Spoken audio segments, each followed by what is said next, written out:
how has it evolved for you? Let's say when you started out versus right now, like what are the major things that you see growing in the skills section, or like professionally, like what is the growth that you've seen in product management? Sure, that's a very interesting question. So, uh, I'll be very honest. When I joined as a product manager, I didn't know how to use Excel properly, and the first couple of weeks is just was me trying to learn through SQL and how to deal with data. So, analysis is something that I struggled with in the beginning.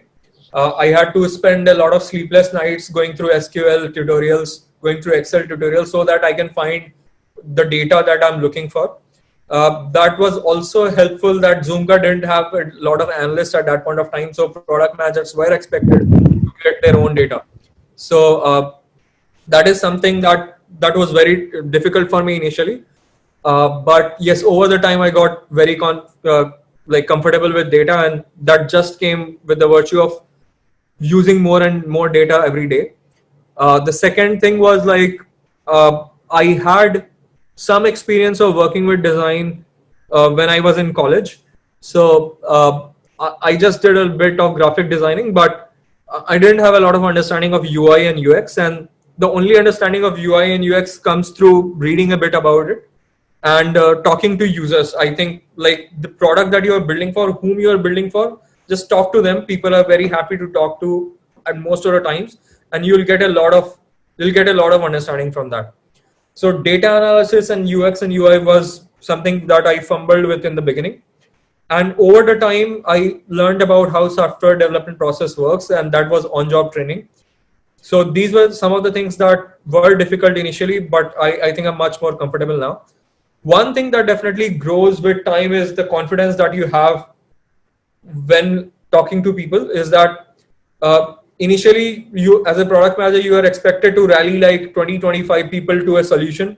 You are expected to convince everyone that, hey, this is the right solution that you are looking at, and everybody should follow that solution. But uh, in your mind also, you know that there are like some doubts and some uncertainties that there are. So initially, it just comes with time, like how you address a crowd. But over the time, it gets easier. Right now, if I have to, even when I'm unsure of a problem and a solution, it's easier for me to go and talk to a bunch of like 40-45 people and tell them that, hey, this is the problem we are solving. These are the solutions. We are unsure of the data, but we think that this is the best solution in the current set of whatever information we have got, and this is what we should go ahead with.